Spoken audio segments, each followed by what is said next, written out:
Nákladní dopravcovia riešia dnes niekoľko 100 000 prepráv denne a toto číslo neustále rastie. Hľadajú prepravy telefonátmi, vyťažujú svoje vozidlá pracne a bez toho, aby vedeli, či sú tie prepravy vôbec ziskové. Skúste si predstaviť nákladnú dopravu po novom.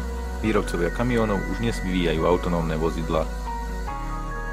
Myslíte si, že ak sa dostanú tieto vozidlá do prevádzky, ešte stále ich budú koordinovať disponenti tým istým spôsobom? Ani my nie. Circ. Systém na digitalizované koordinovanie vozidiel do kolečkových prepráv. Vytvára kolečkové prepravy na vozidlá v jednom režime. Pomáha desiatkam tisícov výrobcov a špeditérov systémovo organizovať vozidlá do kolečka, čo momentálne dokážu iba najväčší špeditéri v Európe, aj to iba čiastočne. Aké možnosti Circ ešte ponúka si s partnerov?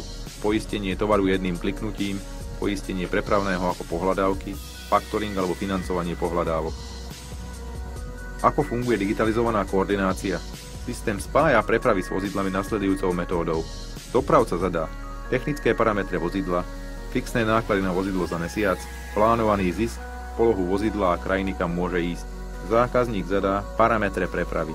Systém Circ vyhľadá dostupné a vyhovujúce vozidlá, prepočíta fixné náklady, automatizovane pripočíta mýto, PHM a amortizáciu pneumatík a vydá ponuku. Ak zákazník zadá cenu, systém zobrazí iba cenovo dostupné vozidlá.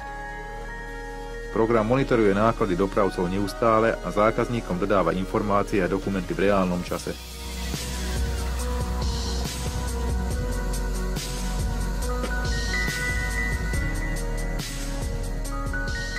Budúcnosť dopravy sme my.